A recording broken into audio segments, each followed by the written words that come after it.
相传，以国当朝丞相千金，名叫苏冉冉。他出生之时身带剧毒，后得高人相救，大难不死。苏冉冉在丞相大人和母亲初阳公主的呵护下长大。爹爹输了，咱俩，哎呀，爹爹又输了。苏家人丁兴旺，苏冉冉更有9个堪称人中之龙的哥哥。我劝你还是识相吧。长子苏毅，招还是不招？人称笑面虎。次子苏绰，当代华佗，悬壶济世。三子苏泽，剑术天下无双，生性淡泊，与世无争。四子苏嘉，身形矫健，力大无穷，精通各派拳术，独创一门，成为一代拳师。五子苏南，上知天文，下通地理，能文善武，京城大家闺秀无不爱慕。六子苏圭，御膳房主管，做尽天下美食，皇帝赞不绝口。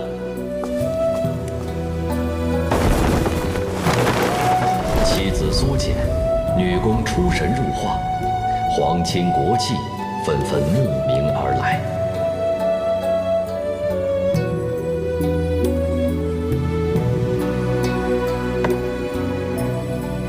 八子苏芮，书法大家，绘画技艺亦无人能及。多少人花重金，只为收藏他的真迹。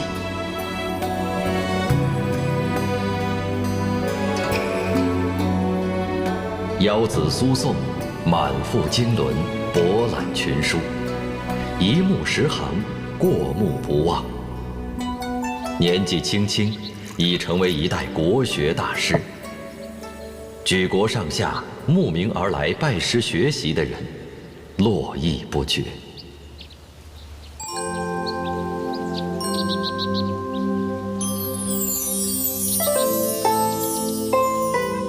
另外，在苏冉冉身边，还有一位不得不说的绝世佳人——苏冉冉的表姐梁天，人称女诸葛。她精通诗词歌赋，琴棋书画，真是才貌双全，举世无双。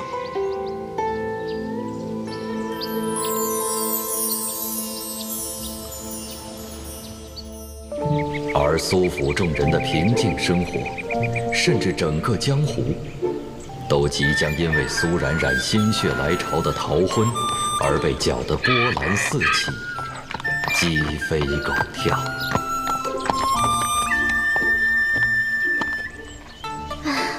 师姐啊，你可千万要拖住我的3个哥哥呀！拜托啦，走，小豪。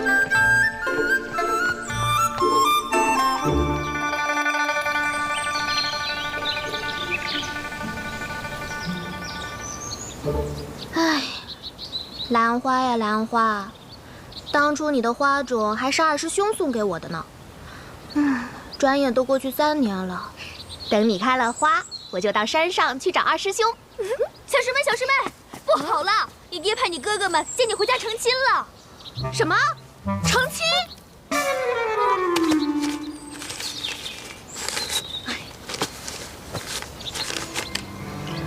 小师妹，九师兄身在京城，甚是想念你。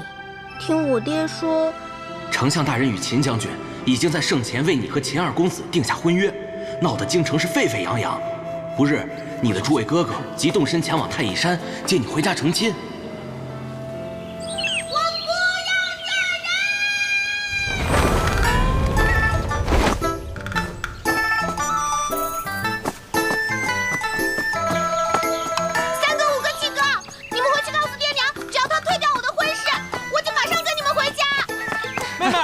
妹妹妹，你不要再跑了！妹妹，不要跑了！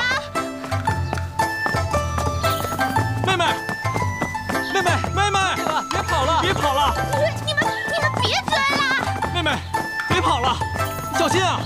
妹妹，哎，别跑了！妹妹，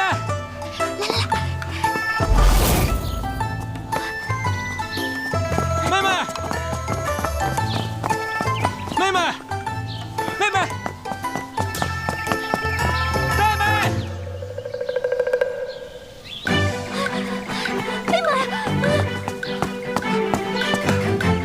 怎么这么能跑呢？哎呀！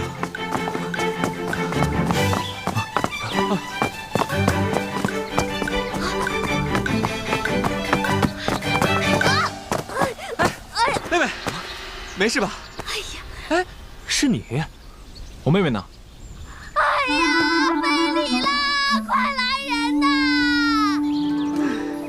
九师兄，多亏了你的通风报信，才让我有时间和师姐谋划我的逃婚大计。竟敢在我太乙派公然挑衅我们掌门千金！哎，真是罪过呀！我杜瑶兵虽然模样生得标致，可是人家生性淡薄，与世无争，偏偏有你们这种登徒子上门，癞蛤蟆想吃天鹅肉。师姐，你说吧，让师弟们怎么收拾他们？哎呀，来劲了是吧？请杜姑娘恕罪，在下见妹妹心切，一时疏忽，冒犯了姑娘，还望杜姑娘多多见谅。你别碰我！哎，干什么呀？干什么？你，三哥，快跑啊！妹妹，哎，妹妹，妹妹，苏冉冉，你这个猪！让开！妹妹，妹妹，妹妹，妹妹，妹妹，妹妹。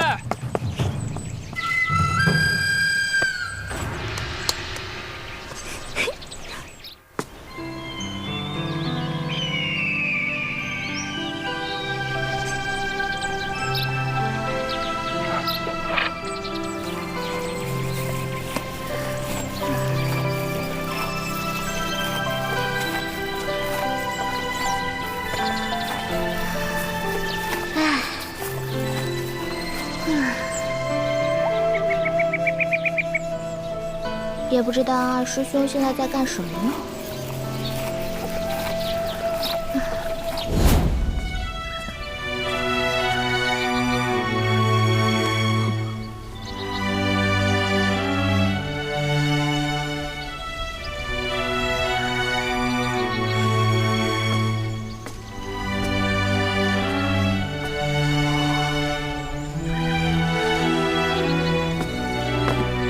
哥哥，哥哥。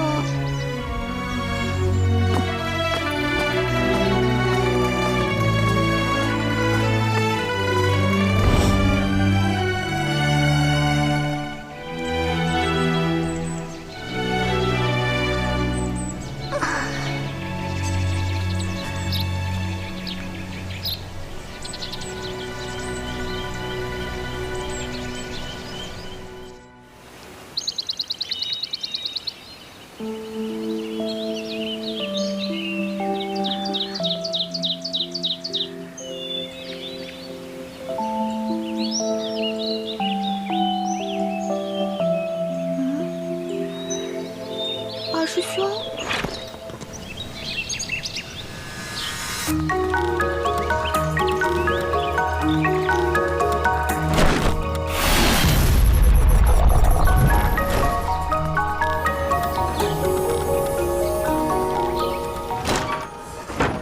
都给我让开！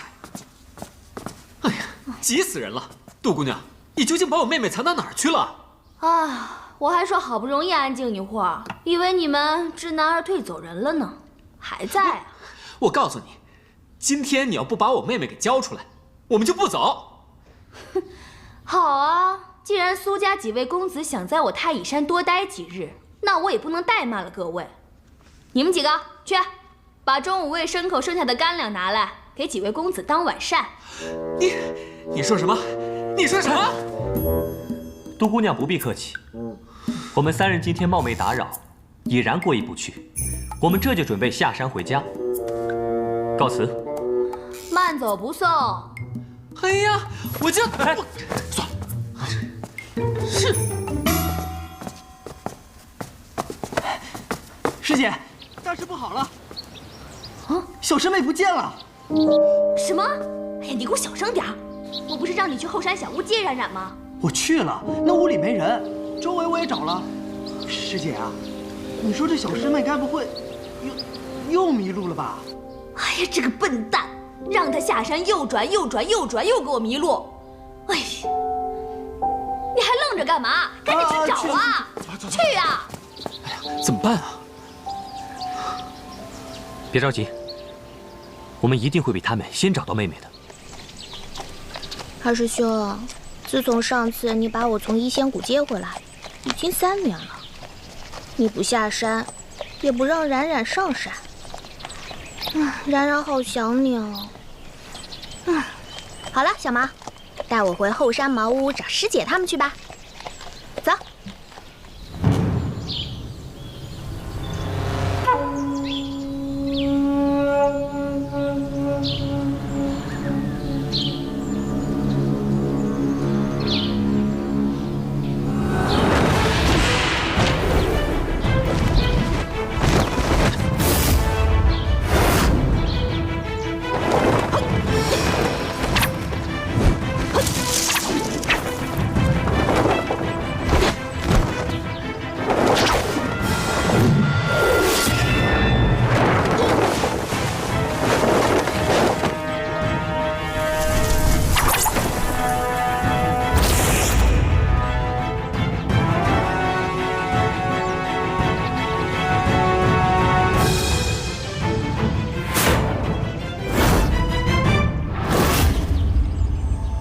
琳琅，你一步逃走，可真是省了我不少事儿。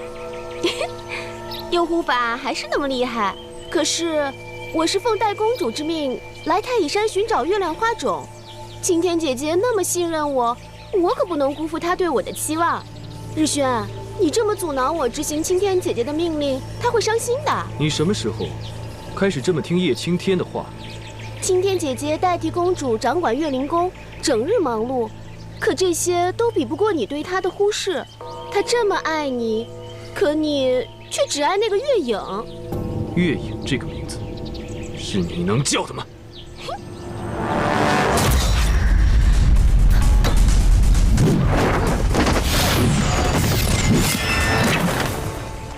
我们应该往哪边走来着？小毛，你说说。哎，我记得师姐好像说过会经过竹林来着。还好我想起来了。走喽，小毛。哎，苏冉冉这个猪又迷路，叫他在山下等，山下等。哎，小二，你也来找冉冉？这个笨蛋一向不认路。月灵宫有人闯入。什么？都给我打起精神来！天黑之前找不到小师妹，你们就别想见到明天的太阳。哼！眼看天就要黑了，怎么办啊？看来情况有变，快走！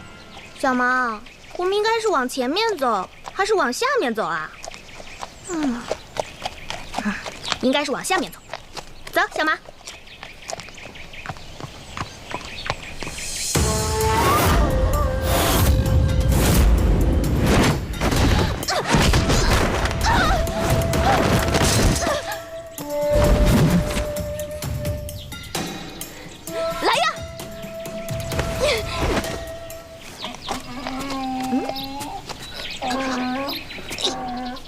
小毛，快走啊！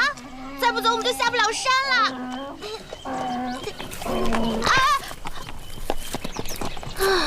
这头蠢驴，今天怎么比二师兄的踏尘跑得还快啊？真是拿你没办法。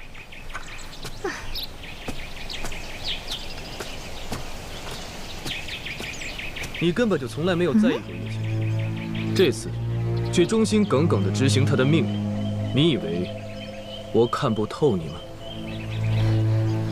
你以为叶青天看不透你吗？月亮花种由太乙派绝情剑萧沐尘所守护，凭你拿得到吗？或者，你的本意根本就不是月亮花种。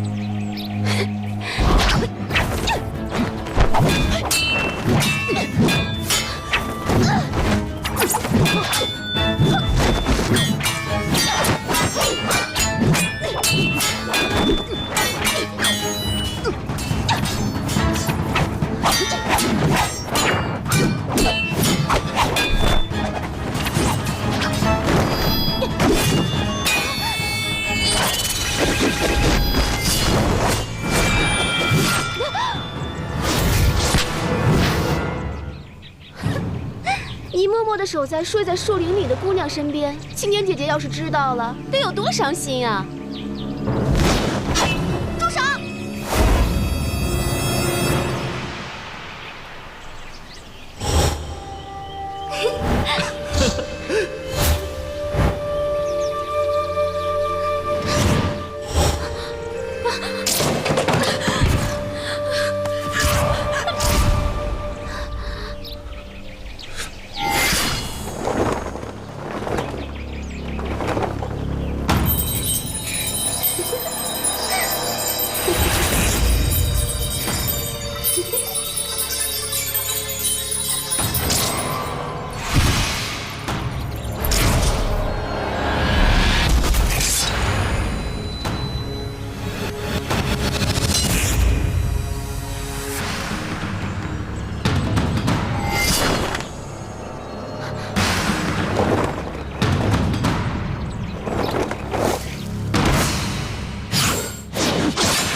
日轩哥哥，你的月影中了我的魔音，可不认得你了哟。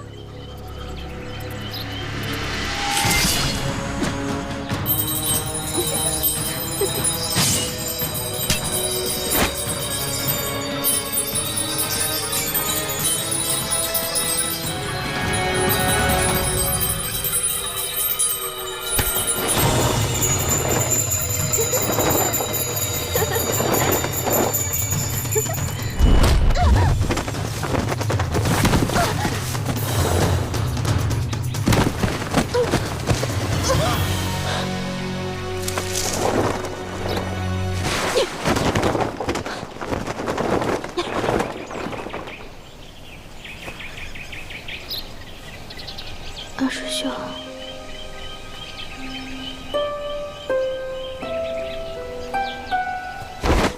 等一下，琳琅交给我，你来照顾他。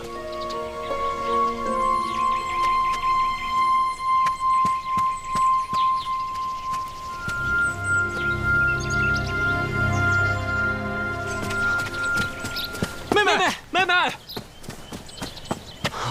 妹妹，妹妹。这里危险，带他回京。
小师妹，小师妹，小师妹，小师妹，苏冉冉，小师妹，小师妹，小师妹，小师妹，苏冉冉这个猪，真是气死我了！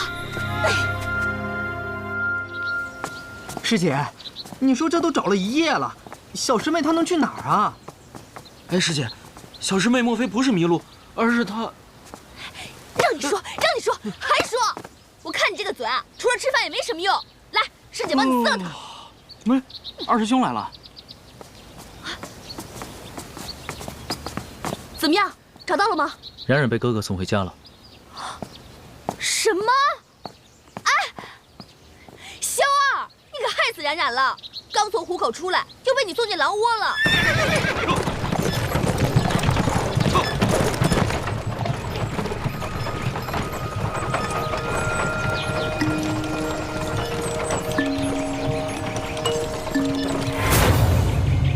为什么？为什么我控制不了我自己？啊！住手！住手！月影，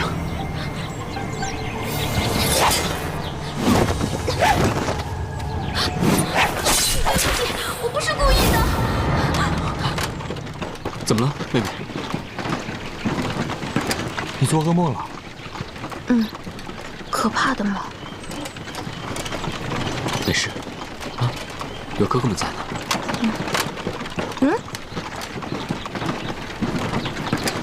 你们是怎么找到我的？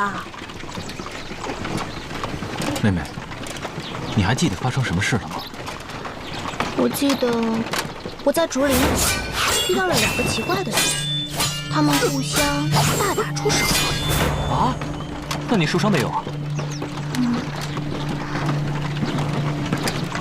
好像没有。除了这些，你还记得什么？我记得他们2个，一个自称是左护法琳琅，另一个自称右护法日轩。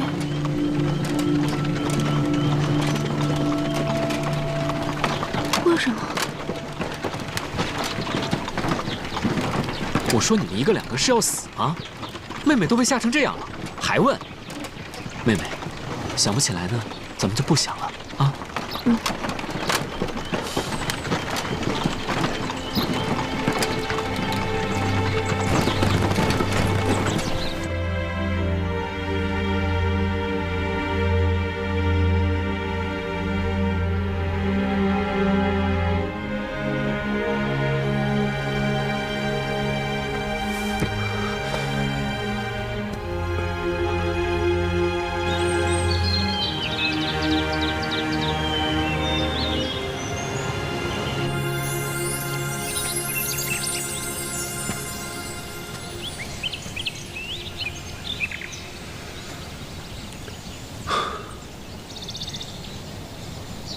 他在哪儿？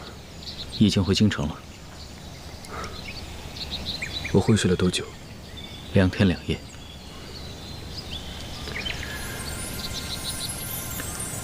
你的毒已经解了。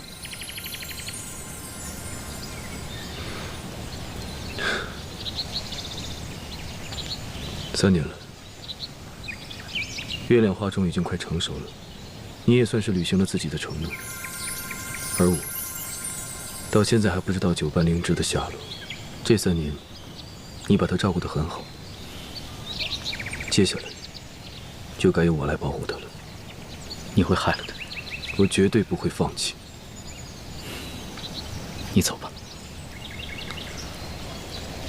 在月亮花种成熟之前，我一定会想到解决的办法，不会让它受半点伤害。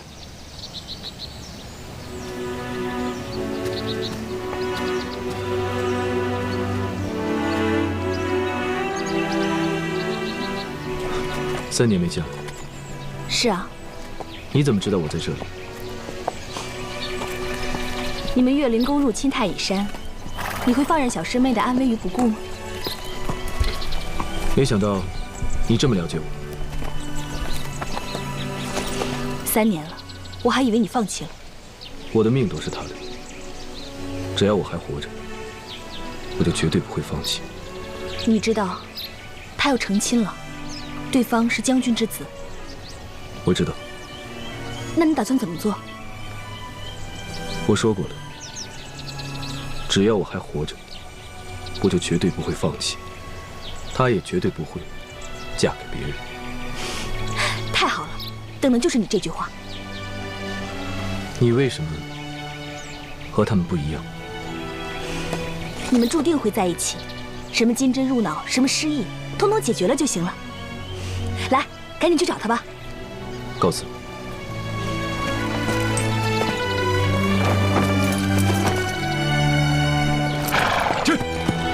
撤！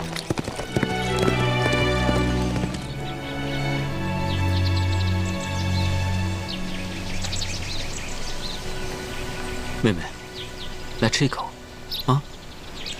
不吃。那你想吃什么？跟哥说，哥带你去。没有。妹妹，你是不是还在怪哥哥们把你从太乙山接回来呀？魔教入侵太乙山，现在那里很不安全，我们不可能把你留在那儿啊。魔教的人来了，有二师兄和师姐保护啊。就是你二师兄，让我把你带回来的。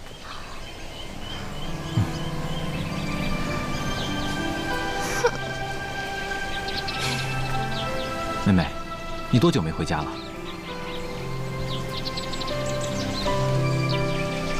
？3年了。从小你身子就弱，当年爹爹和娘亲把你送到太乙山去疗养，可逢年过节你还是会回家的。但自从3年前爹娘从太乙山回来之后，就禁止我们再入山了。这3年你就不想哥哥们吗？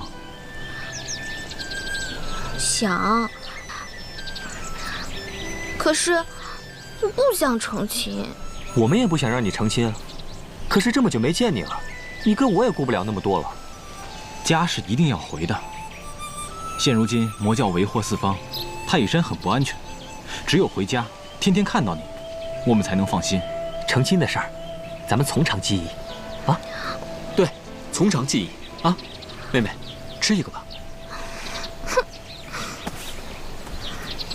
哎，娘亲。娘亲？娘亲因为太过思念你，积郁成疾，病倒了。娘亲怎么会病了？七哥，你快带我回家，我要去看娘亲。好妹妹，娘的病有咱二哥在，不用担心啊。只要你肯回家，娘的病肯定就好了。嗯，那我们快回家。嗯，好。走。好，走。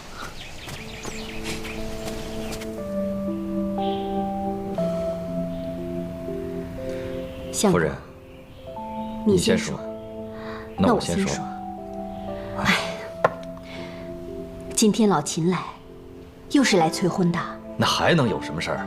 自盛前结亲之日开始，他就3天2头的往这儿跑，冉冉这，冉冉那的。冉冉回来没？冉冉吃什么？他还跟我说，他们就秦朗这么一个儿子，冉冉嫁过去要把他当女儿疼。我呸！这还说以后再也不用听我炫耀女儿了。哼！这个老家伙，气死我了！老秦在大殿之上帮你解了那么大的围，要不是他，冉冉就会被皇兄派到边疆去和亲。那还不是那个周丞相给我下的套啊！冉冉是皇兄的亲外甥女，他肯定不愿意冉冉嫁那么远。关于边疆问题，主战派的周丞相和主和派的你斗了那么久，皇兄在中间也是左右为难啊。要是让冉冉嫁那么远，我就咬死那个周伯承。所以老秦也算是在危难时刻救了冉冉，说咱们2家早就缔结了婚约，皇兄这才找着台阶顺水推舟。而且听闻他家2公子秦朗家教甚好，懂事有担当有礼貌，应该是个不错的孩子。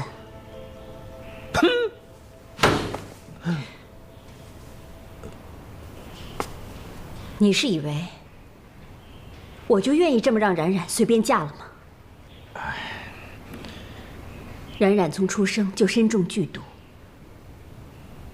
咱们是多么艰难才捡回了她一条命，后来再次发作，被迫送到太乙山医仙谷去。3年前又发生那些事情，因为素女的一句话，让我3年见不着女儿。哎呀，这冉冉的毒也是一言难尽嘛，是吧？当时让她留在太乙山，也是为了她的安危着想。哎，老吴已经捎回信来了，不出3日，他们就要回到京城了。现在岳灵教入侵太乙山，这是他们回来的最好时机。江湖纷争，当年的我是受够了。现在如果让冉冉遭受同样的痛苦，我真的是比死了还难受。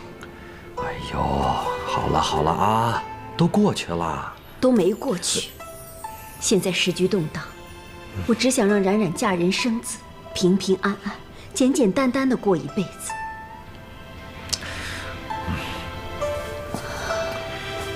我都这么久没见冉冉了，你就不能让我多跟她待一会儿吗？当初我父皇不也不愿意让我嫁人吗？可你还不是把我保护得很好。或许秦家2公子应该是个不错的女婿人选。哼，跟我比，他可差远了。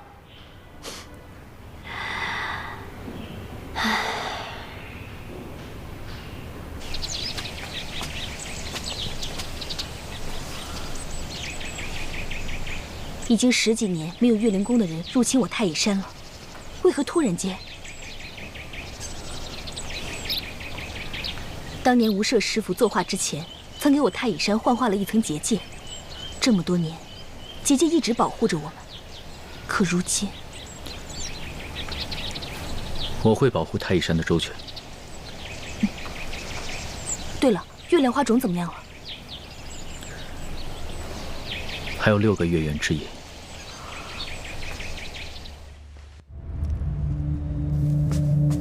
启禀代公主，左护法琳琅信鸽来报，说左护法前往太乙山，被绝情剑萧沐尘所伤，盗取月亮花种失败。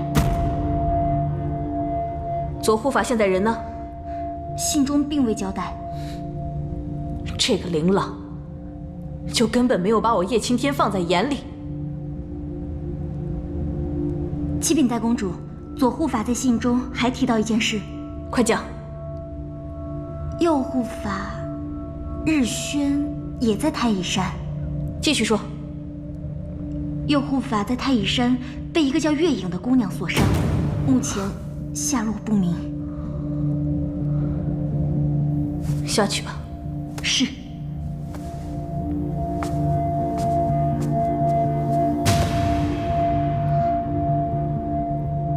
日轩，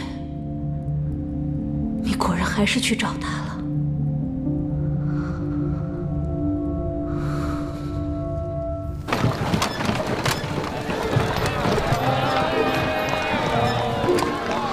哇，七哥，你快看那个布料，多好看呀！你来看看吧。哎，来看簪子。三哥，你看那个簪子，肯定适合表姐。哎，来看一下啊。哎，刚通过的包子啊，客官来几个吧。五哥，啊，我好饿。停下车，我们分头行动，一会儿在这集合。停下。好。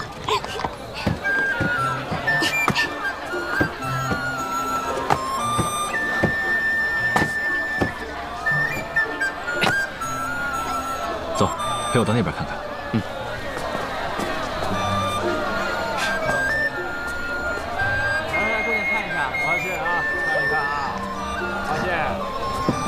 花线啊，各色花线，来看一下，看一看吧。哎，这是昨天刚进货，来了吧？哎，看一下了啊，多结实，怎么样？看看。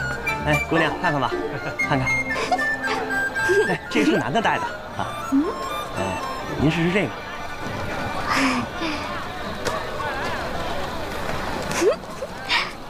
哎，这个不错啊。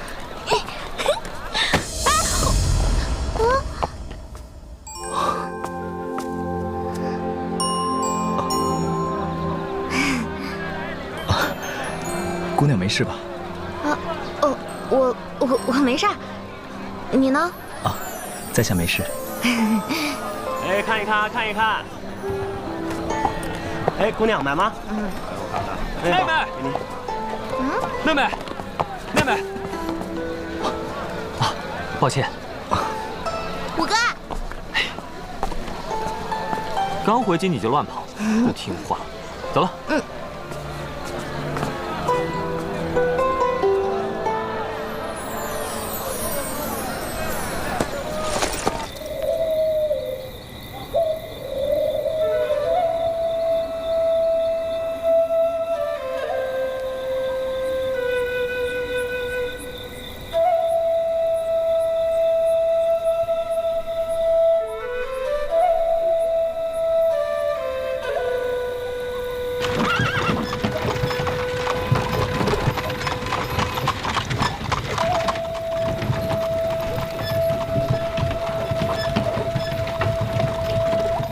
小师妹，二师兄，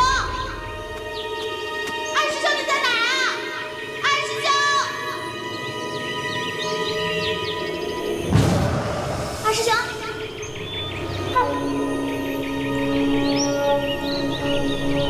二师兄，你怎么了？是我呀，我是冉冉。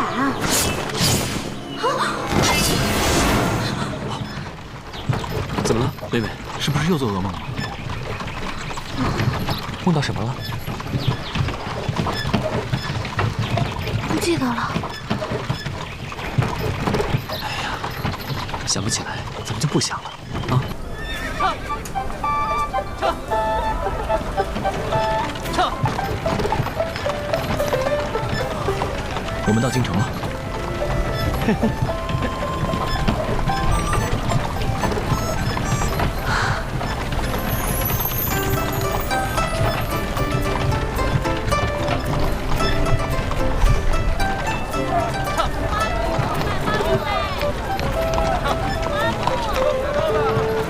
好久没有回来了。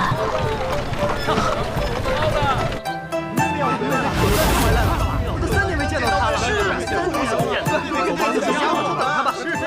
走。站住！倒回去，倒回去，倒回去！一会儿冉冉回来了，第一个叫的一定是我。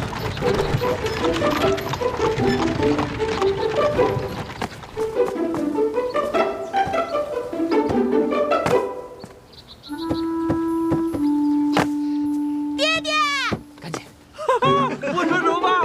冉冉，爹爹来了！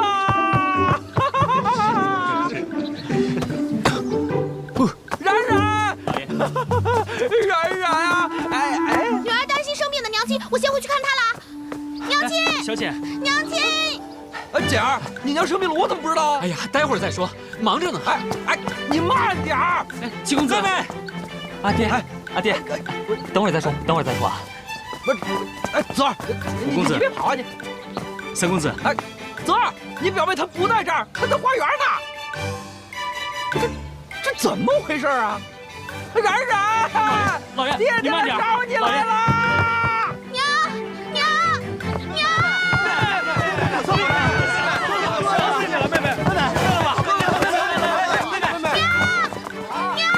四哥，快来，快带我去娘那屋。去那儿干嘛？哎呀，来不及解释了，快走！冉，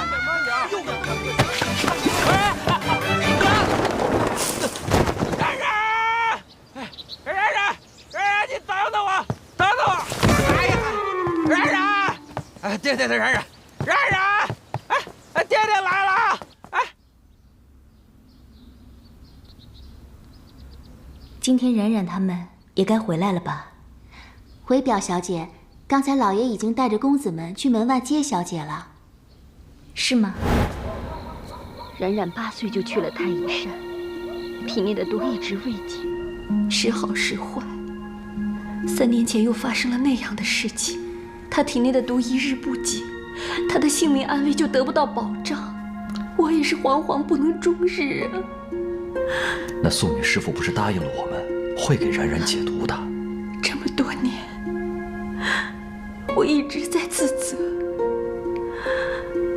当初执意要生下她，是不是害了她？哦，不哭了哦。冉冉是咱们的宝贝女儿，她一定会幸幸福福、平平安安的嫁人生子，活得比咱们还长寿。哦，不哭不哭不哭哦。你说这么多年，我们俩苦苦守着这个秘密，连儿子们都不知道。你说冉冉的事情要是传了出去，就连皇兄都会惊动的。初阳，天大的事都由我顶着，我绝对不会让冉冉出半点差错。一直以来难为你了，不过既然这个秘密10几年都守住了，冉冉回来了，咱们就更不能让她露馅儿了。啊！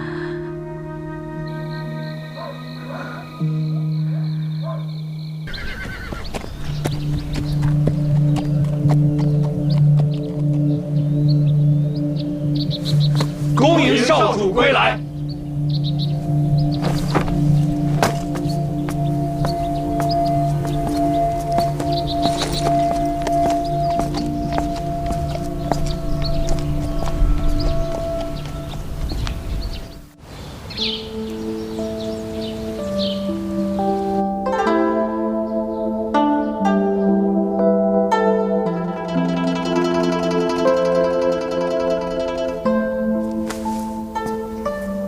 回来了。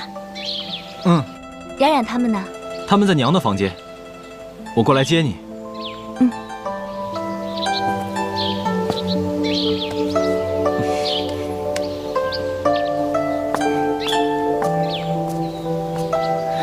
出去几日，累吗？不累。给。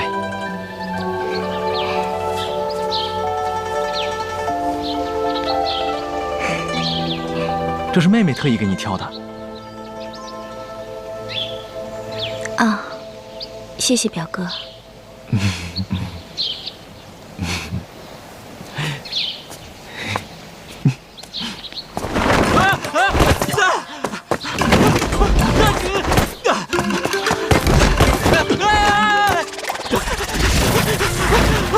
我说，你能不能温柔一点啊？老七，你要是个女人，我或许还可以考虑对你温柔一点，浪漫一点。走吧。简儿，简儿，你们怎么回来了？冉冉呢？杨亲，一会儿再跟你说。行了，四哥，这儿没你什么事了，去找妹妹去吧。啊，杨亲，走，里面说。进去吧。臭小子，快走快走！哎呀，到底怎么回事啊？哎呀，娘亲，先进屋，听我慢慢跟你解释。走，走啦。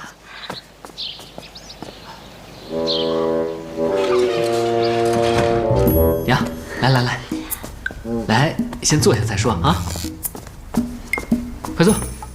简儿啊，趁娘亲现在心情不错，快跟娘亲解释清楚怎么回事。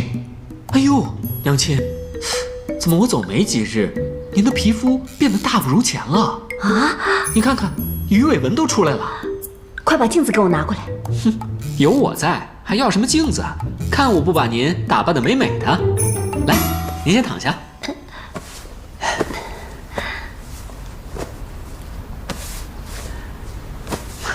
娘亲，我跟您说啊，这几日我在外面学了一种新的妆容，我看姑娘们都这么画。别动啊！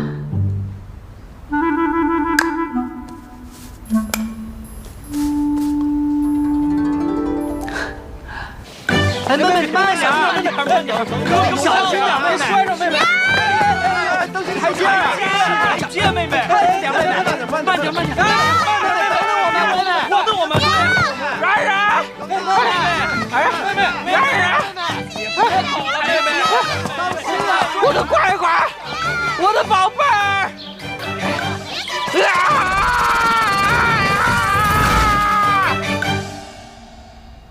好了。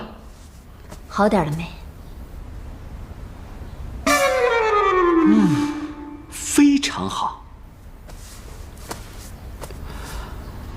哎，娘亲，您不知道，妹妹现在越长大越没个姑娘样了，整天就大呼小叫的，我这个当哥哥的可没办法管。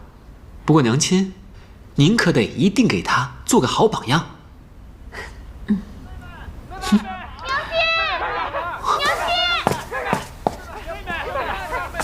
吃不上你了，冉冉，冉冉，快过来！娘亲多久没有看到你了？娘，您别动，别动！啊，娘亲，都是冉冉不懂事，这么久都没有回来看你。娘亲怎么回事？回来就好。娘亲这……娘亲，您快躺下啊！娘亲，我跟苏女师傅学了很多医术，我给你把把脉。哎呀，臭阳，臭阳，你脸色怎么这么难看？是不是哪不舒服呀？这可真是奇怪，娘亲的脉象平稳，毫无异常啊。脸色这么差，这样。对啊。初儿，快，跟你娘好好快！爹爹，我跟苏女师傅学了很多医术，我也会的。我家冉冉真乖，这一路你舟车劳顿辛苦了，赶紧回去休息。这儿让你二哥看就行了啊！你们怎么回事啊？到底谁病了？娘亲，只要你的病一天不好，我哪儿都不去。娘亲，都怪冉冉不好，这么久没回家，害得你病重。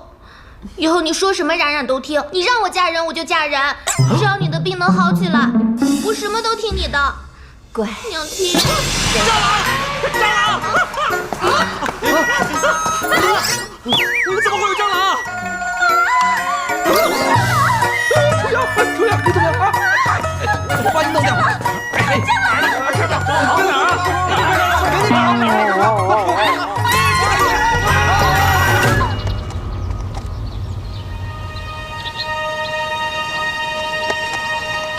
撤！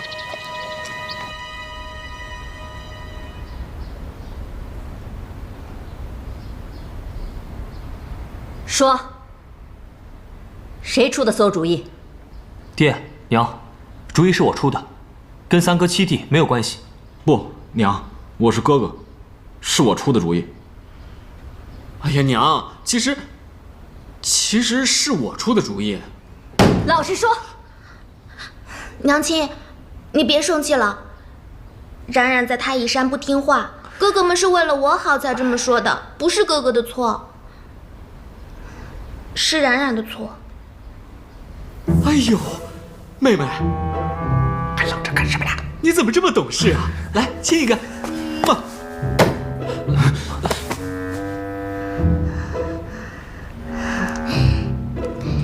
娘亲，既然您没病了，我能不能不嫁？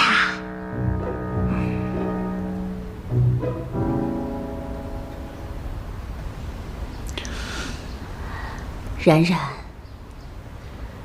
娘亲养育你这18年来，没有尽到一个母亲的责任，还让你受了那么多苦，所以这些年娘就希望你能嫁个好人家，也可以弥补你这些年受的苦啊。娘亲，秦家二公子为人忠厚，一表人才，相信他可以给你带来幸福的。可是娘亲，我想多陪陪爹爹，娘亲不想那么快嫁。冉冉，你要听话，这门亲事是皇上下的懿旨，怎敢违抗？你如果不答应这门婚事，就要嫁到边疆，你选哪一个？我哪个都不选，我就选娘亲、爹爹、哥哥们还有表姐。好了，我的乖女儿，事已至此，恐怕也别无他法。娘亲，娘亲。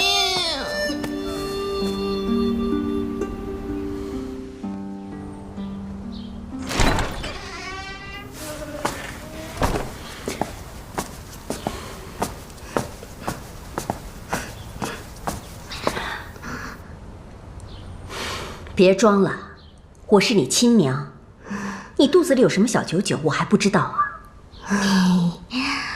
娘，你昨天好凶哦。3年了，你走了3年，娘亲都想死你了。那我一回家，你就让我成亲。冉冉，你长大了。冉冉长得再大，也是娘亲的乖女儿啊。娘亲，我能不能不要成亲呀？娘都说了你长大了，长大的女子哪有不成亲的道理？怎么不可以？素女师傅不就没有成亲吗？素女师傅不是世俗中人，咱不能跟她比。素女师傅不是，那我也可以不是啊。胡闹！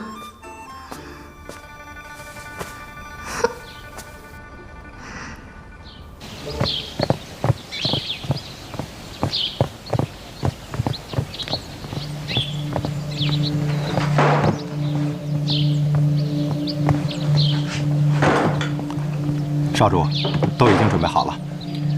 明日把这些东西全部给我抬去苏府，我要上门提亲。禀告少主，苏府千金苏冉冉，听闻已经许给了护国将军的二公子了呀。我知道。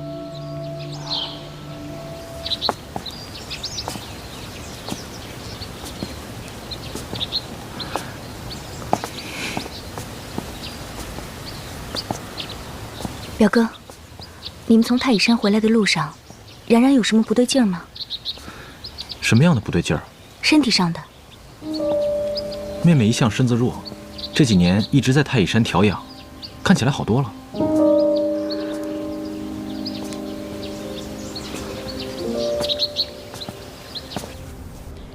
冉冉，你跟娘说，你身上的残毒还有没有复发？回答我。最近都没有。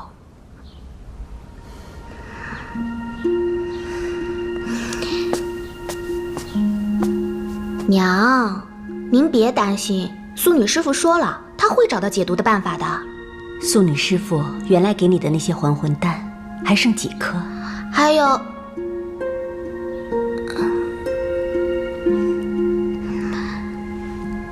最后一颗。冉冉，你这叫娘怎么不担心呢？哎呀，娘，要不你再把我送回一仙谷呗？这样一来，一我不用嫁人，二有素女师傅在，我的毒完全没有问题啊。你身上的毒都是为娘的错。18年前，逝水红颜为了寻找下一副新皮囊，将我抓走，想带去月灵洞。那个时候，我已经怀了你快9个月了。为了救我，你爹联合朝廷和武林中人，捉拿于他。找，继续找，散开，走，快，好，快，快，走，这边。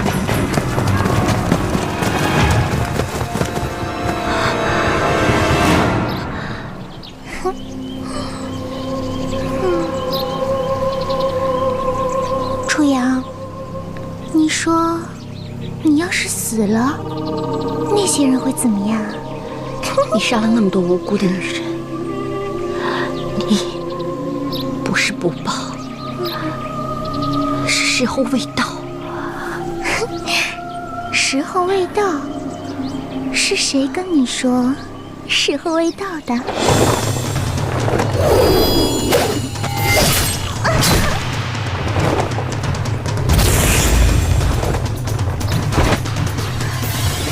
不是，你来了。不要再执迷不悟了。你是为了救他？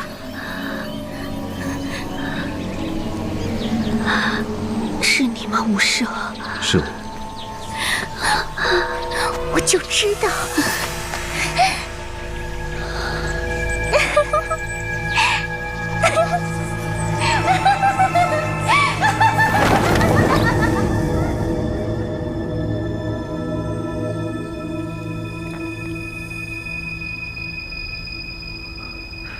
无赦仙人，怎么样？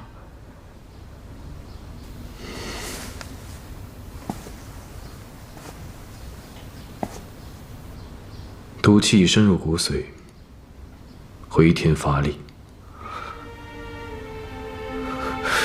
无赦仙人，看在你和初阳相识一场的份上，求求你一定救救他呀！对不起，我也无能为力。快去找个产婆过来吧，兴许能保住腹中胎儿。坚持一下，阿公主，坚持一下！哎呀，用点力，使劲！哎呀，好了好了，生出来了。啊！你看看这孩子怎么了？怎么这样啊？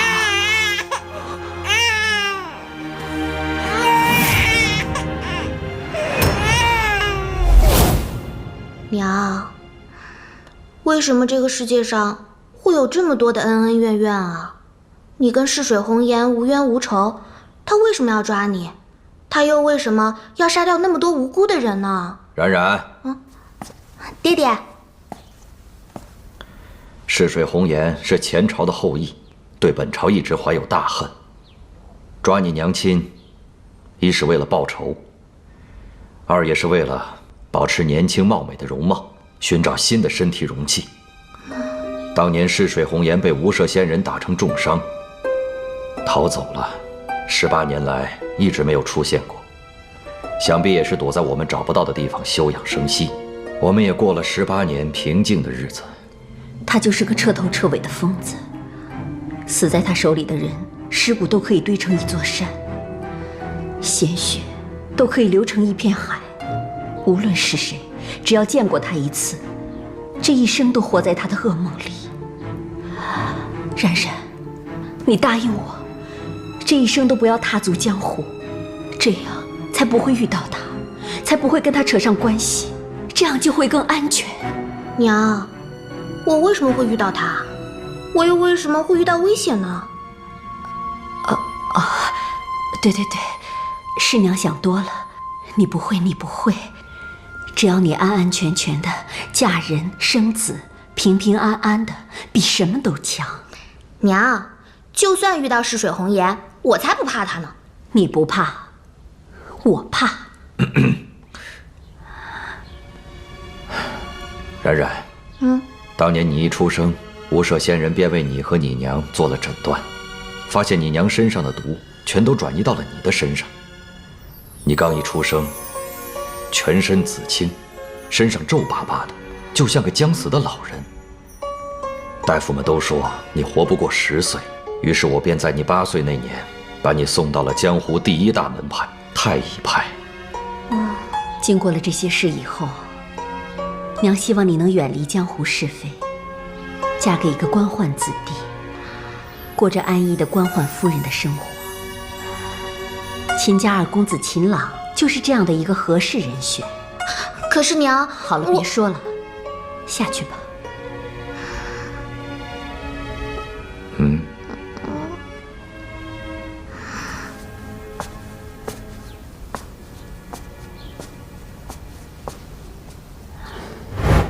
这个孩子我必须带走。为什么？这孩子身上的毒是逝水红颜传承的一部分，倘若他能安然长大成人，必定会像当初的逝水红颜一样，魔心骤起，危害无力。把他交给我。不，你要干什么，无赦？你要是敢动我女儿一根汗毛，我就算不惜一切代价，也一定让你后悔。初阳，我知道你不是那样的人。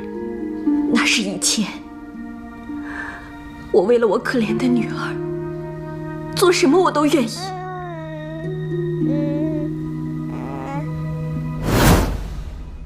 当年要不是我苦苦哀求无赦，要不是他念在我们相识一场，说不定就把冉冉给抢走了，也说不定冉冉现在已经……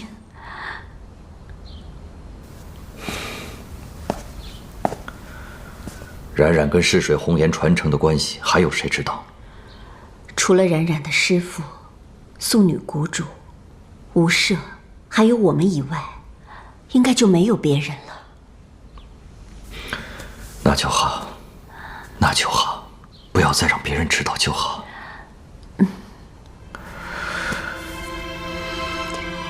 都过去了，没事了。